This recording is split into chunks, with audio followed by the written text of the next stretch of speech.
Welcome back, campers, to the Casual Car Camper. I'm your host, Brian, and today we're going to be starting a fire with wood, continuing our series on cooking fuel.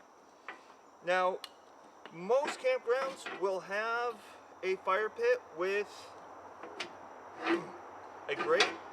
You can also pick up grates, but I haven't found, if you're just going to be camping at campgrounds, a need for them. Most campgrounds will have their own grate on their fire pits.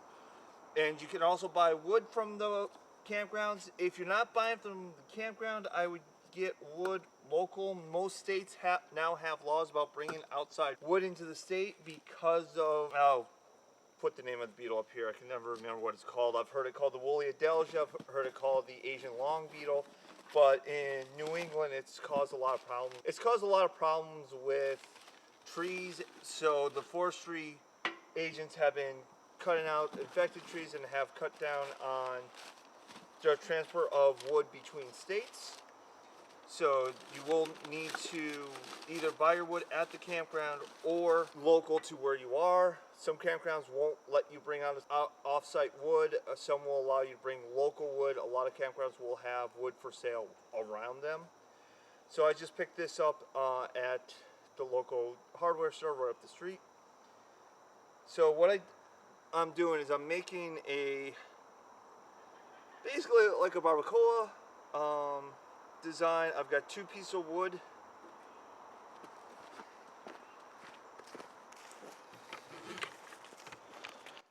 I have two pieces of wood going one way, then perpendicular on top. I've got two more pieces. I put some paper in between. We're going to try lighting this without any sort of fire starter. I do have some good fire starters if this wood was wet.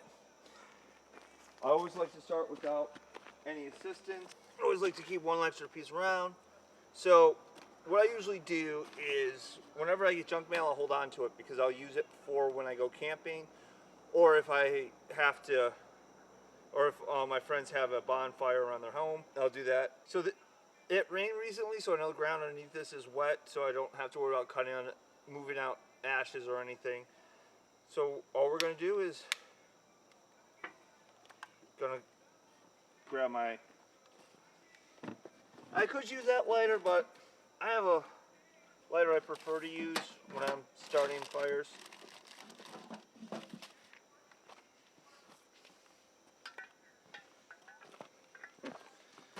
I use a small propane torch from Harbor Freight. I find it just lights quicker. I actually keep it in a watertight container with a propane tank, so I always know I have a tank just for using my lighter. So we're going to turn this on.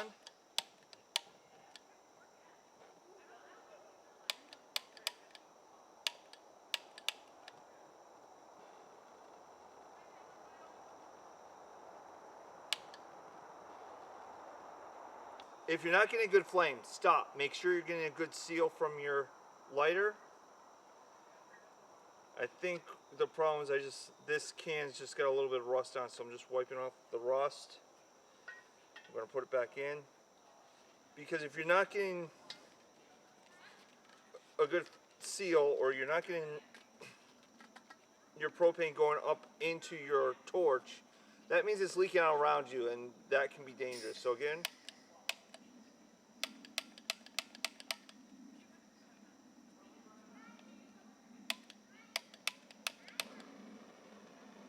there we go. Now we're getting a nice, good flame.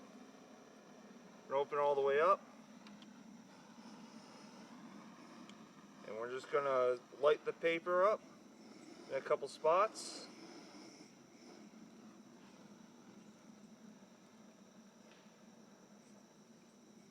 If you have dry pine cones laying around, or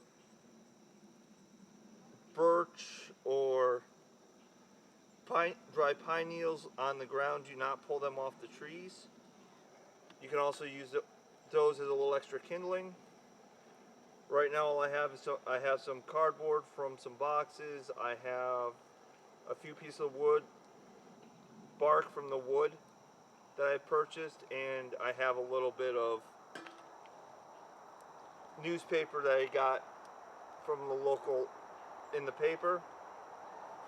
Now, also what I do, I have this little lighter, not so much for lighting the wood, but it's got a blower in it. And if I find that I'm getting a lot of smoke like I am right now, that means I'm not getting quite enough oxygen for it to burn hot. So I'm just going to put this in there. I could blow, I could use a bellows. Another good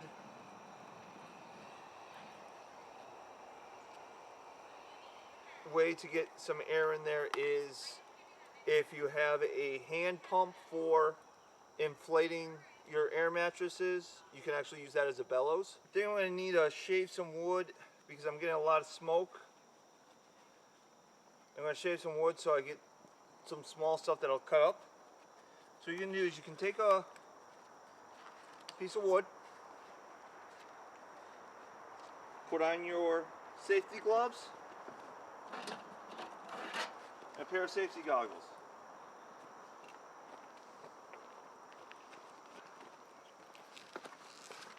Then what you want to do is take your axe. I usually keep mine with these plastic guards on so that my sheath doesn't wear out as quick.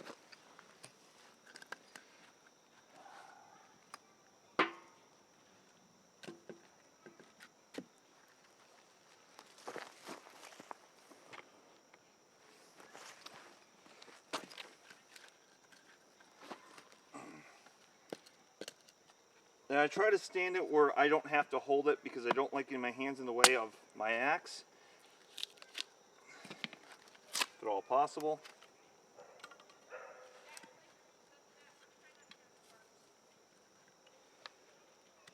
That should be good. So what I'm going to do is I'm going to cut the wood in thin slips, and when I'm chopping, I'm not aiming for the top here. I'm aiming to hit the ground. That's a good.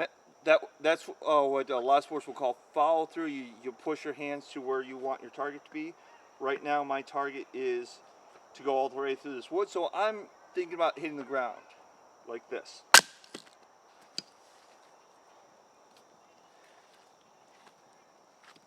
And I did slice a nice thin piece off, but I think my hand kind of went sideways there, so it didn't quite cut the way I wanted to. Then I just rotate, find another spot, like right here, this tip. That's going to be a good spot to create.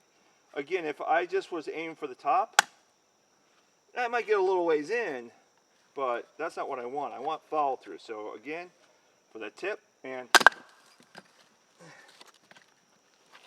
well, and sometimes you miss. One more time. I'm going to flip it over. I think that crack that I made threw me off. There we go. Rotating around. One more time.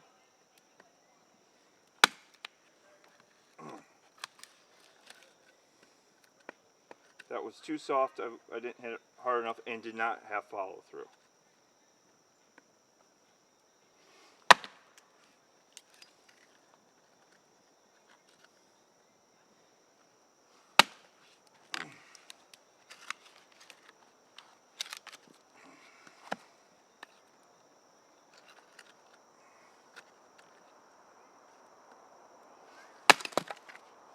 There we go.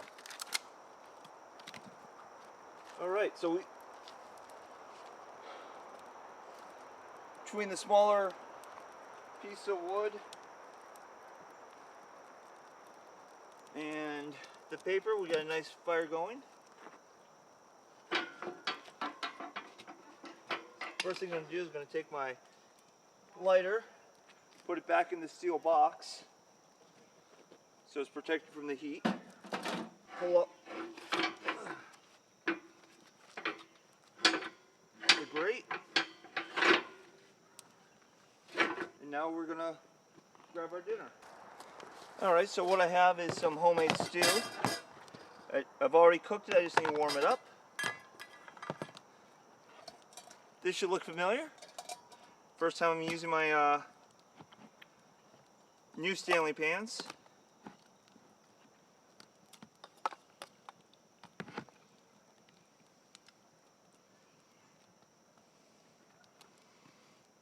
That should be good.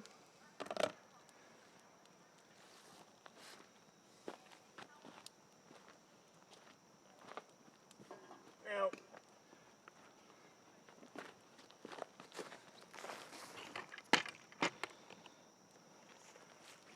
got a nice fire going.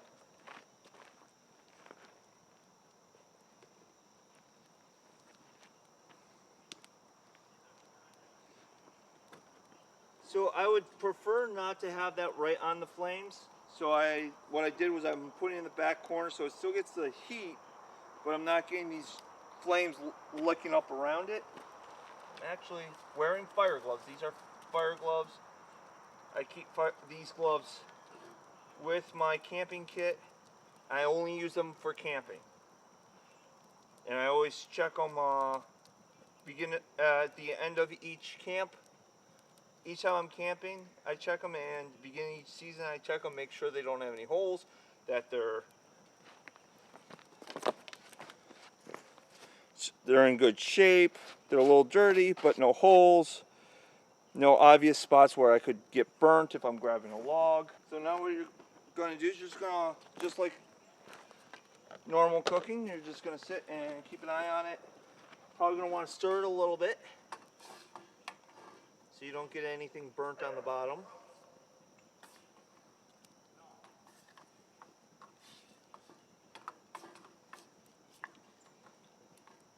I also plan on having marshmallows tonight, so that's why I'm okay with starting a fire. And you know, a fire while camping just is nice. So if you ever end up at a campsite, you got wood to do your fire with, but for a campfire, sit around and hang out with your friends, but then you realize, oh, I'm out of propane, or there's a piece that's missing for my stove, or something's not working on your stove. You can, with most things that you can use with a propane, you can use on a wood stove. I'd just be careful. Don't let the flames get too big. Keep an eye out for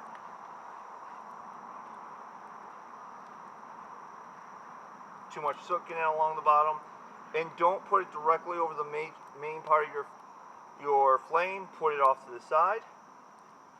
And while this cooks, I'm going to set up a display, show you everything I bring to start a fire with camping.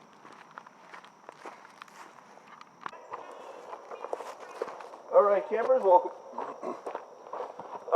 welcome back. So first of all, I keep all of my fire pit gear in a steel ammo crate. This one actually is watertight. I prefer to use this because that way I don't have to worry about anything rusting in it, and because I do keep propane in it and matches and stuff, I don't have to worry about if something catches on fire. I can put the lid on, it'll snuff it out, and also it should hold or decrease the blast range if something catastrophic happened with the propane tank. Next, I keep a small propane blowtorch for starting my fires. A lot of it's just, that's my preference. I find it's easier. To light it, lights quicker. And then I keep a pair of fire gloves so that I can adjust the fire, move stuff around, and not have to worry about burning myself. Or if I'm cooking on the fire, I can safely pick up the handle.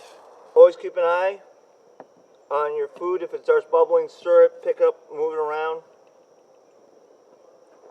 Because just once I was cooking, it was still quite uncooked. Next, I keep backup fire starting equipment, I always have an extra lighter. I have my fan lighter. This is much to use as a bellows and as anything else. And then I have a flint stick, a magnesium stick with a flint, just in case everything else fails or the wood's really wet and I can't get it started, or it's raining, it's bad weather. So I always keep this in my kit for emergencies. I keep this in a smaller old first aid kit that I've emptied out. Keep that in there. I keep this is called a permanent match. You fill it with lighter fluid. It's got a Kevlar wick. And then you just scrape it along the side. It usually takes a few tries. And then you have a match. You don't want to leave it on too long, and you want to make sure it's cool before you put it back together, because you do have lighter fluid in here. So these are all like backups to backups to backups. I enjoy having this stuff just in case.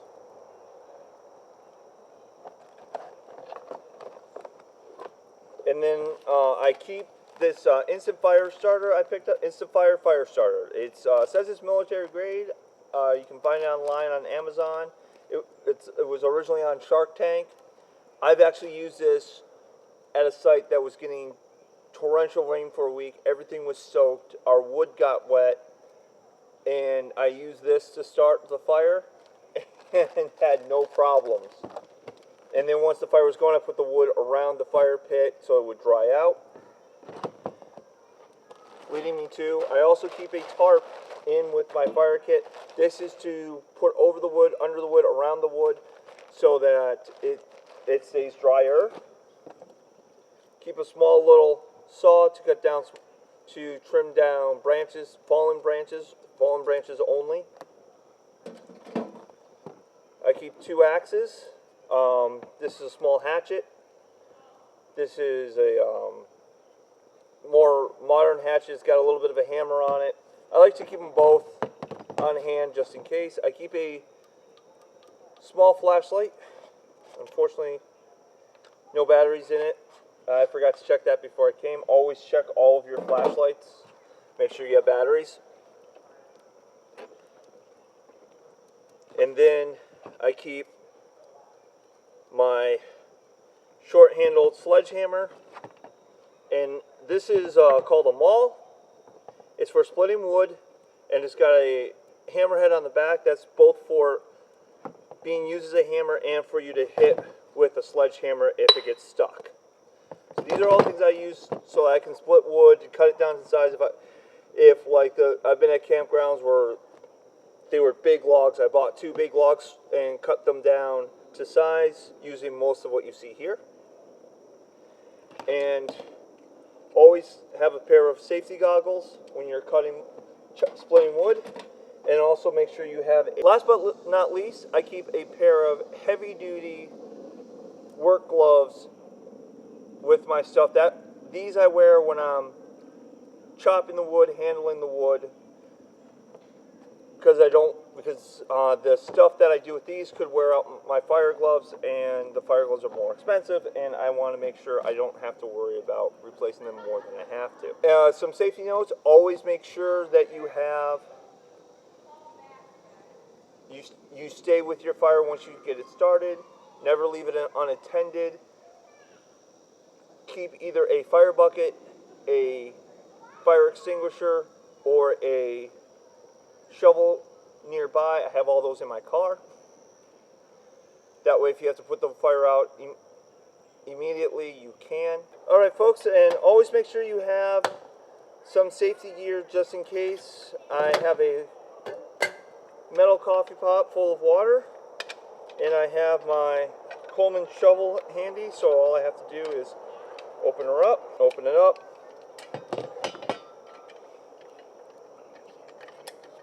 tighten it down, and then I can throw on dirt on it if I have to, or I can use it as a pokey stick or whatever I need, but I always like to keep it handy.